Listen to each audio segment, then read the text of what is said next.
Saturday, June the 14th, 2025.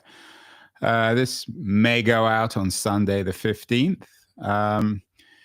20 years ago, a certain Mike Arrington launched, in association with Keith Teare, my friend, TechCrunch. He sent out an email to his friends suggesting that he was starting, I guess at the time it was called a blog focused on Web 2.0 companies.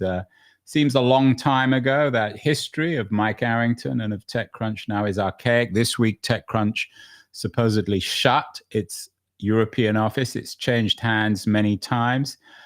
And it's an interesting anchor to begin our conversation, Keith, this week. 20 years ago does indeed seem a very long time ago in the history of technology. It's centuries, isn't it? It's at least 3 eras ago when you look at developments in tech. It was, the post-Yahoo era, just coming into the Salesforce cloud era with Web 2.0 as the main transformation in consumer tech.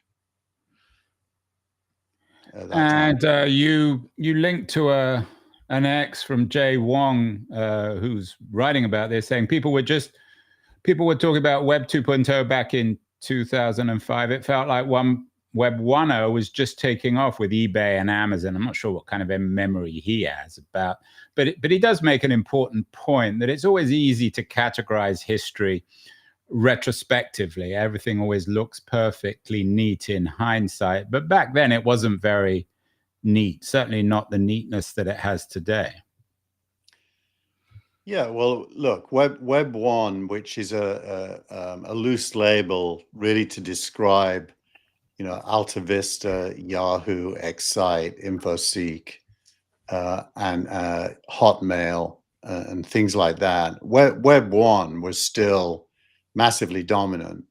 So to focus on Web 2, where the poster child was a not yet funded YouTube.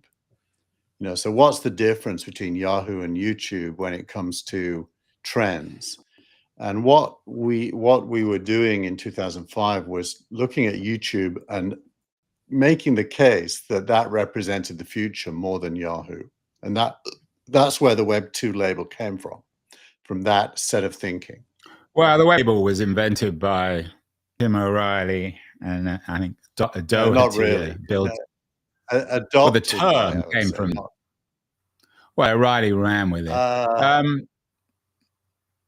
But anyway, I mean, the term is just a term. You note that YouTube was very much bound up in the foundations of TechCrunch, that Chad Hurley pitched YouTube at the first party in Mike Arrington's house, which was known as the TechCrunch house in Athens. YouTube, of course, now is owned by Google. You suggest that YouTube was the first Web 2.0 company. I would argue, and I think you and I have talked about this before, maybe disagree. I would argue that Google is really the first Web 2.0 company. Is that wrong? Totally wrong. Google's a Web 1.0 company. It's just indexing the web and creating a search engine. Web 2.0 is characterized by, look, Web 2.0 was latent in Google in that it indexed your website and presented the content somewhere else. And the essence of Web 2 was that content and its original publishing place were separated. And that now content could freely float and be re-represented in new environments separate from where it was originally published. So in that sense, Google did do that, but it did it as a portal. Google was a portal. It was a destination. The essence of Web 2 was that portals themselves were undermined by aggregation and syndication. And so Google was, in a way, a hybrid. It was kind of both things. It was the bridge, but you note that the comparison was between YouTube and Yahoo. Isn't the better comparison Yahoo, which was physically indexing information on Stanford's campus through a website, or imagining yahoo.com being the center of this information, and Google? Aren't they quite different? And was Google, and the early history of Google, of course, is very, very interesting. But Google.com was never the heart of the Google ecosystem, was it? Oh, it was. Google didn't have anything other than Google.com until it introduced its advertising platform, which came after it was a public company, by the way. Yeah, but this came before Mike Arrington founded TechCrunch. This came before O'Reilly and Doherty invented the term Web 2.0. What year did that happen? It really never happened. I mean, what do you mean it? Because it happened. What do you mean it didn't? Look, you got to remember, I was sitting in the room with Larry and Sergey during these years because we were partners with them at Real Names, and so I know intimately how they were thinking, and their goal was to attract traffic to Google.com and then get paid when it went off Google.com. The only difference with Yahoo is Yahoo was trying to attract traffic to Yahoo and wanted to keep it. So the distinction between Google and Yahoo was whether you monetized exiting traffic. And to monetize exiting traffic, you needed an advertising platform for external visitors and the reward that came from sending them. That was Google's innovation after PageRank. PageRank was its first innovation, but in both cases, it was a centralized company, and the essence of Web 2 was decentralized. So Google definitely. I take your point, but of course, the essence of Google compared to Yahoo was it was automated. I mean, they didn't hire teams of digital librarians to sit on the Stanford campus and collate information for them. Yahoo was a curated directory. Google was an index search engine from a crawler that did link counting. So architecturally very different, but from a business point of view, they were both centralized monetizers. So at what point, this comes back to the key question, at what point did Google.com, was it replaced with, I don't know whether this is the right word, a distributed model where you didn't have to go to Google.com to search on Google? That never happened. Even today, that doesn't happen. If you're going to search on Google, you go to Google.com. Even if it's inside an Apple browser, it's directly linked to Google.com. You and I disagree on this, but explain what you mean, Andrew, because I might not be understanding you. But it is centralized. There's no decentralization in Google. But it's perceived to be decentralized, whether or not you're really going to Google.com. At what point did Google understand that it needed to essentially, I mean, it already downloaded the web. That was one of its more revolutionary qualities in terms of building a smart engine. But at what point did Larry and Sergey and Schmidt understand that they needed to essentially become the web to be ubiquitous? That anywhere anyone ever went on the internet, they would find a Google search button. Well, you don't find a Google search button anywhere on the web. That's the problem. So if you think about Larry and Sergey, what was their mantra? Organize the world's information and make it accessible. So yes, you're right. They had to put the web in a box, but so did Yahoo. Yahoo just did it worse. So in that sense, they were similar. They were both trying to take the web and put it into their place and have it become the authority. And Google was just better at it. And then they wanted to make it accessible to you so you could go somewhere. That was their original vision. By the way, they had no idea of monetizing it initially, none. But everybody knows that. And that's a well-known story that they were against advertising, and then Schmidt came in, and they weren't against it. No, they weren't. Well, they just didn't. I mean, they were. But the VCs came in and wanted a business model. No, also not true. It was a guy called Bart Waskowitz, who is the husband of one of my employees, Barbara Gore, who ran sales there. He was hired as the first sales guy, and they tried to figure out how to monetize, and it took them quite a few years to come up. The actual course of events and it's important for history, they partnered with real names, and we were getting paid for clicks from Google.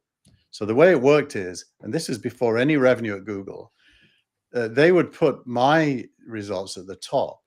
And when that result got clicked on, I got paid by the owner of the keyword. And that was the first time the penny dropped for So, Keith, not only were you the co-founder of TechCrunch, could you argue you were the co-founder of Google? Absolutely not. But I did invent. You invented the Google business model? I invented the top results on Google getting paid for. No, there we have it. Keith, you should describe yourself as by the way, they called it "I'm Feeling Lucky." I don't know if you know that. It was given a name. There's a book that documents the whole thing. The book is called "I'm Feeling Lucky," written by a Google insider, and it's all documented. So it's not it's not made up. Well, but 20 years ago, certainly things were dramatically changing, and they were associated in part, as Keith notes, with Google. Whether or not Google was a Web 1 or a Web 2.0 company is going to be very hard to resolve. Certainly, as you said, it's a bridge between the two worlds. It wasn't either conventionally Web 1 or Web 2, and it was the bridge, and more than the bridge, it became the road, extending all these metaphors for the Web 2.0 revolution. But the really interesting thing, Keith, is that we're back in at a pivotal moment, I think, in history. This week, you cover all sorts of pieces about the revolutionary quality of AI, which I guess in some ways is the Web 2.0 of 2025. These articles are almost predictable. The FT has something about whether AI will disrupt or displace jobs. Vinod Khosla has a piece and a speech about whether AI is a utopia or a dystopia. But the consistency, I think, is Google. There was a very interesting piece in the BBC, on the BBC website, ironically enough, about whether or not Google is about to destroy the web, because one of the consistencies of 2005 and 2025 is the central role of Google. So perhaps you might talk about whether or not Google might be cannibalizing the web that it came to dominate. It's actually a super interesting story because the core of that BBC story, the word "the web" is used to describe the benefits that traditional media get from Google. So when this article talks about the web, what it's describing is the ability for traffic to flow to sites like the BBC due to Google's search engine linking to them. Yeah, and it describes, and this is the way it puts it, and I'm quoting the BBC piece: the web is built on a simple bargain. Websites let search engines like Google slurp up their content free of charge, and Google search sends people to websites in exchange where they buy things and look at adverts. That's how most sites make money. They're assuming, of course, that websites let search engines. I'm not sure they have much choice, but that's the simple bargain, right? Yeah, and that describes the web as an advertising platform and a traffic and audience platform, which from a media company's point of view is what it is. But obviously from a human point of view, the web's way more than that. So what the BBC is yearning for in this article, or at least the author, is the preservation of an advertising-based media audience platform. And what AI threatens is an information-based subscription platform. And it's ironic that because journalists have, for the last 20 years, been hostile to this advertising model. They've suggested that Google has destroyed the information, the traditional information ecosystem. So it's particularly ironic that, and again, I mean, we talk about the BBC, it's one writer on the BBC is suggesting that and again, I'm quoting the writer here, this arrangement, what he called the simple bargain, held strong for decades, certainly for 2 decades, between 2005 and 2025. Is that fair, Keith? It is. It is. You could think of it as the social contract between search and media, just like there's a social contract between labor and capital, due to jobs. That social contract can't survive the transition to AI. It would be, if it did, it would be a setback, because we would continue to monetize knowledge through advertising rather than have a value in and of itself. So it's scary as heck if you're a media company, and it's exciting if you're, let's say, an educator. And that happens at every juxtaposition. Yeah, although I mean, I'm not sure that an educator is not a media person either, or an education company isn't a media company. What the BBC says is say hello to the machine web. This bargain that held strong for a couple of decades, according to the BBC. As you say, you put it nicely, Keith, it was a social contract. Not everyone's thrilled with that social contract. They really accepted it. For Google, it was great. For media companies, it wasn't so great. They just didn't have much choice, right? Yeah. Well, look, I would think of it in terms of media companies. Prior to Google, media companies with websites had to go and find traffic. So the digital media was much smaller than the physical media between 1994 and, let's say, 2002, maybe even 2005. Digital media didn't really begin to be as big as physical media until the 2020s. Look at the New York Times history as a good example of that. The revenue from digital is now bigger than from physical, but that's a fairly recent phenomenon. And so most people are not even in the position of the New York Times. And how does, in terms of this bargain, how does it work with, say, the Times? The Times makes some money on advertising and some money on subscription. How does the bargain work in terms of subscription?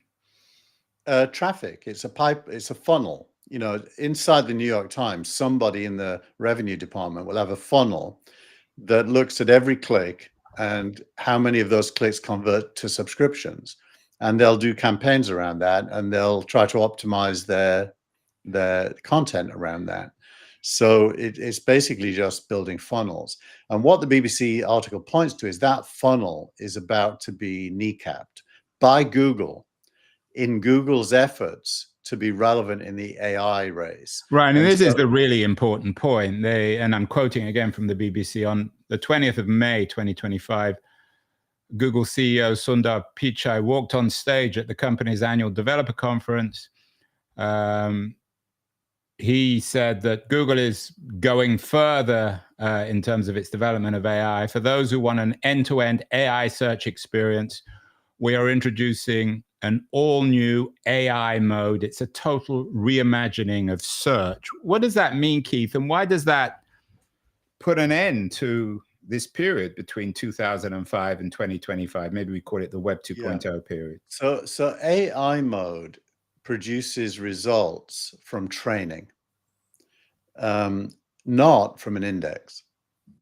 So links to sources are not relevant because there is no single source for the AI's answer. It's coming from all of its learning, not from a specific New York Times article.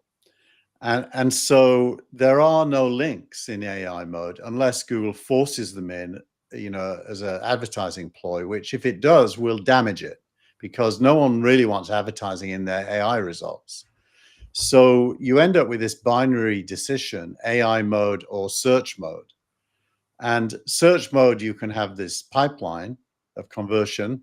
In AI mode, there are no links unless you explicitly ask for links. You will get some if you ask for them. And that means that the incidence of Google sending traffic to media companies is going to decline significantly, and the media companies will have to stand on their own legs for attracting an audience. So in a weird way, does that, given that Google was the bridge, as you noted earlier, between Web 1 and Web 2, Is this, in an odd way, a return to Web 1 or pre-Web 1? Or is it something entirely new? It's something entirely new. Web 1 did have links and clicks and traffic. This is knowledge delivered to consumers for the purposes of learning and understanding. As a business model, probably it tends towards free, because the cost of producing results, as Sam Altman talked about this week, tends towards zero. And so you really end up with free. And I think one of the key building blocks here is going to be copyright law.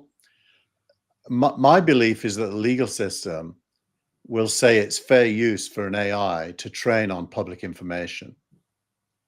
This comes back to, you noted YouTube's central role in the beginnings of TechCrunch. Of course, a lot of the content that was put up on YouTube was originally, quote unquote, borrowed from the web, or borrowed from other people. It wasn't really owned by the people who put it up. Yeah, that's true. But YouTube didn't steal it. It was people like me publishing, let's say, a music video. You did that, Keith? You were stealing other people's content? Sharing, I would say. Sharing. Borrowing. You're going to give it back. Maybe borrowing. But yeah, so I think we have to reimagine the internet as a knowledge engine. They call it machine, but it's really a knowledge engine, and it's a good thing from a human point of view. It's a very bad thing from a media business model point of view. And as the BBC says, this changes everything. As you know, a lot of websites are struggling. On a day like today, Keith, as we're talking, there's war in the Middle East between Iran and Israel. There's also an assassination of a Democratic politician in Minnesota. This news will be interpreted differently by different parties. You'll have the presentation, for example, of the Israel-Iran war presented dramatically differently in Tehran and Tel Aviv.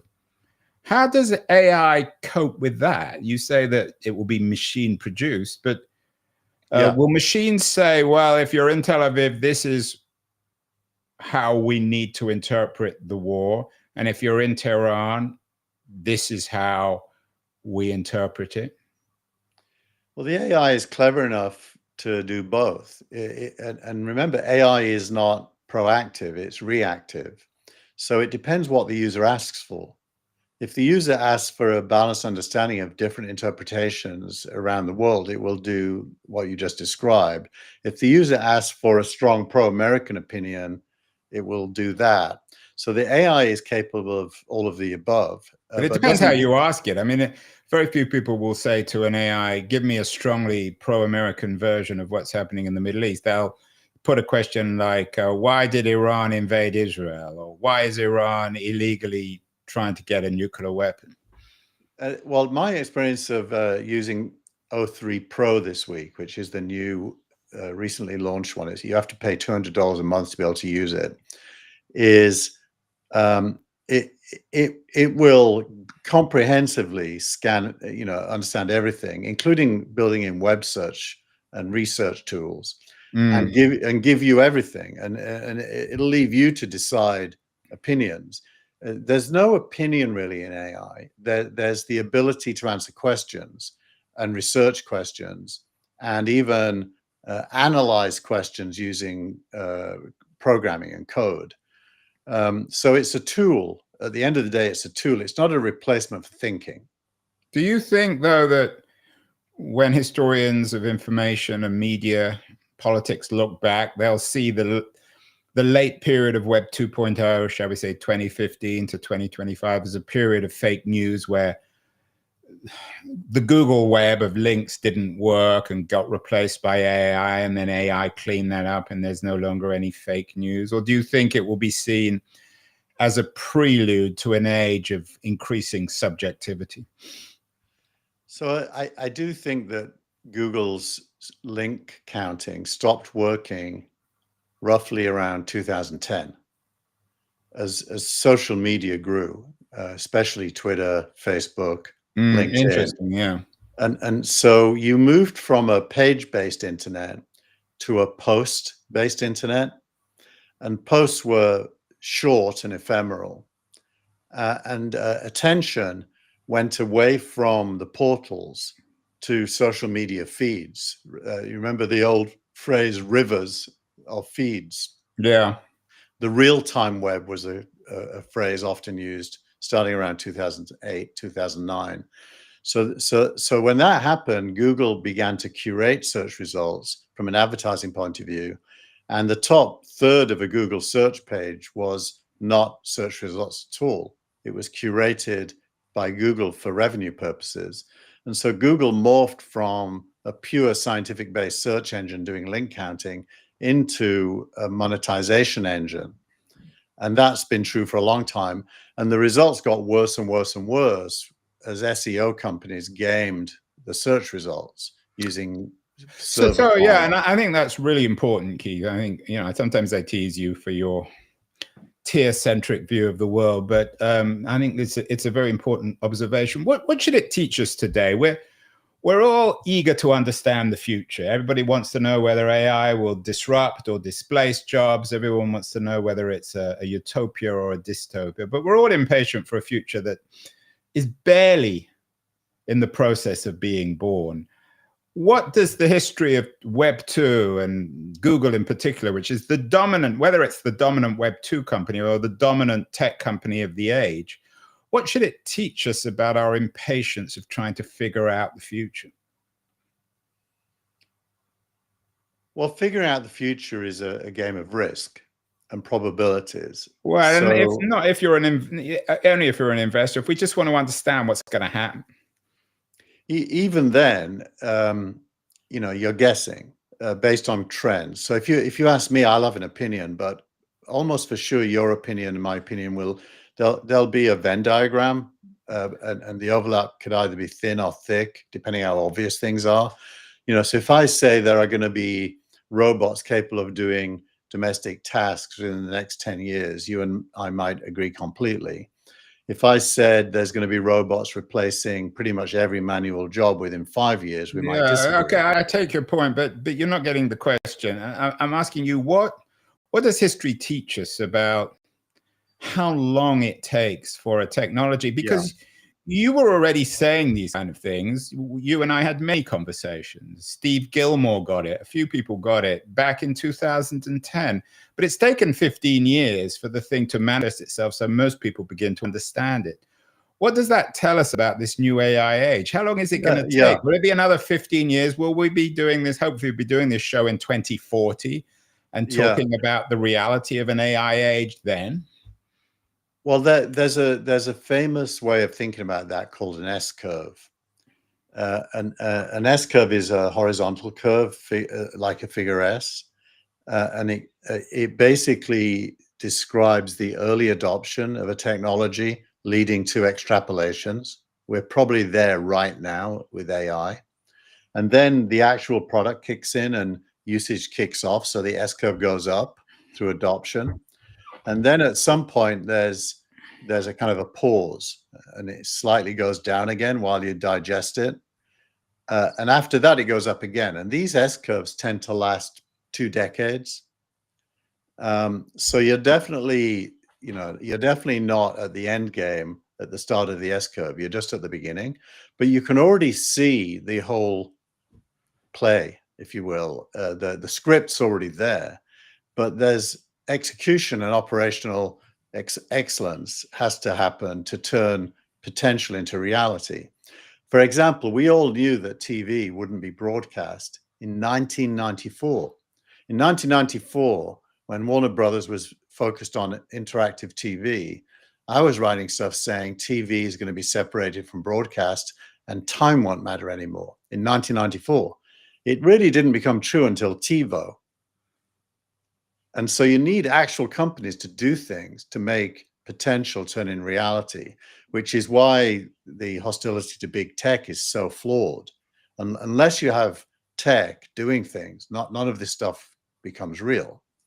And individuals who are driven by passion, like Michael Arrington was with TechCrunch.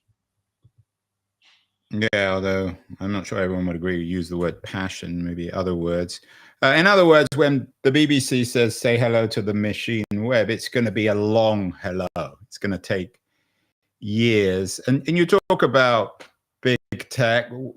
My interview of the week this week is Karen Howe.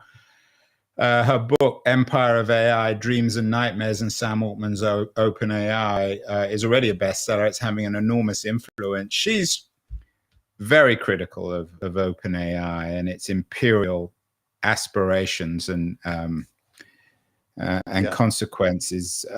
Would you? I'm not sure if you had the chance to look at the interview with Karen or her book. Yeah.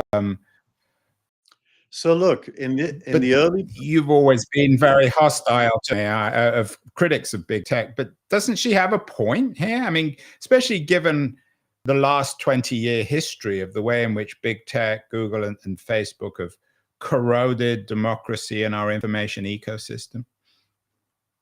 Look, it's characteristic of this early S-curve that 95% of observers either don't understand or see negatively the early evidence of a new thing. So she's in the vast majority of people, I would argue, when you're saying she doesn't understand what's happening, even though she's an experienced tech reporter. She worked for the MIT Review, Wall Street Journal. Well, journalists don't understand anything. That's not their job. Their job is to report on things. Well, she got a undergrad. I mean, she's a sophisticated technologist. She was educated at MIT, so she's not Mike Butcher, shall we say? She's not just another hack. Not that I'm calling Mike Butcher a hack. When the minute you choose to write a book rather than invent something, you put yourself in the camp of observers and interpreters, not doers. Right? That's in the nature. I've written 2 books in my career, and when I was writing those books, I wasn't really doing anything. I was summing up what I understood to date and interpreting it. That's a different skill. I'm not being against it, by the way. You write books. It's a very important thing for society that some people do that, but they're not going to make history. They're going to interpret history and maybe observe history and maybe influence the next set of thinking if they're really good. But the truth is, AI today, to be a believer, you have to be probably doing it. The most optimistic people about AI, not insignificantly, work at OpenAI, because they can see stuff they haven't launched yet and they know what it can do. And so optimism comes from knowing, not from observing. And therefore you've got to be, as the phrase goes, in the arena to be an optimist. You can also be a pessimist, by the way, because sometimes things don't work. Well, I don't agree with that. I mean, back in 2005, every journalist was writing a book about the promise of AI, of Web 2. In fact, that's my book, Cult of the Amateur, was the first really corrective on that. It was the first pushback against that optimism. So I don't think all journalists write optimistic books. Sorry, not all journalists write critical books. They're writing them now, like Karen Howe's Empire of AI, but they're not always. Viewers should look at the interview with Karen. She's particularly good and articulate, and she knows her stuff. So she disagrees with Keith on OpenAI. And I want to give her credit, Andrew. I said she represents probably 95%. So I'm not knocking her. I'm just positioning her in the S-curve as being the early majority that's against something. Is there a difference, though? Back in 2005, everyone was writing utopian books about the web. Now they're all writing dystopian ones. Is that a difference, or is it basically the same thing? It's a reaction to reality. The more real AI becomes, the greater the dystopian belief will get a megaphone. And then the S-curve, the second S-curve kicks in, and eventually everyone becomes adopters. And we're early in that. Like, you're already an adopter. I'm a deep adopter. The adopters will grow massively, and eventually people like her will join the adopter group. She's an adopter. I'm sure she uses AI. She's a sophisticated technologist. One can use AI and still be critical of it, in the same way as you could be critical of social media and have a Twitter account. I don't think she. I don't think she's just critical. We all should be critical because things aren't perfect. She's more than critical. She is a doomster, if you will. And so she's not just critical, she's at a binary level against. Well, people should read Empire of AI, look at my interview with her, make their own minds up. Finally, post of the week, ironically, given the fact that you said it was that changed the original Web 2.0 revolution and corrupted them, and to this point, is Josh Koppelman. He posted on X, Facebook made social networks, TechCrunch made startup networks. 20 years ago, I received this email from Arrington, and ever since, TechCrunch has been an open tab in my browser. It's hard to underestimate the impact it's had on the ecosystem. Is TechCrunch, will it be one of the victims, if you like, of the AI revolution? This week it's making news, as you note in the news, because it supposedly shut its European office, although it claims it didn't. Can journalistic endeavors, whatever you want to call it, Web 2.0 endeavors like TechCrunch, can they survive in the age of AI? I think if they do, they have to adopt the TechCrunch playbook. If you characterize what Michael Arrington did with TechCrunch, it wasn't really ever a journalistic effort. It was what I would think of better as a participant observer, as we say in sociology. That is to say, it both impacted and observed at the same time. Mike's opinions were always very strongly articulated, although often not felt as deeply as they came across, because he was able to learn as he went. But TechCrunch became the organizing center of Web 2.0. This startup network that Josh refers to was literal. Startups came together at TechCrunch events, met each other, talked, learned, iterated. So a mere media company couldn't have done that. It was an organizing center for a new ecosystem. And in AI, that really doesn't exist. There is no publication that's playing that participant observer role. The nearest is Sam Altman's blog, where this week he made a big post about the near future of OpenAI. But even that isn't, because he's a single company. So there's no TechCrunch in this AI era, which it, by the way, probably is an opportunity, but it has to be an insider participant. Yeah, but then it isn't by definition the way you're presenting it. I don't quite know how it could work. I mean, isn't the AI revolution by definition against single publications?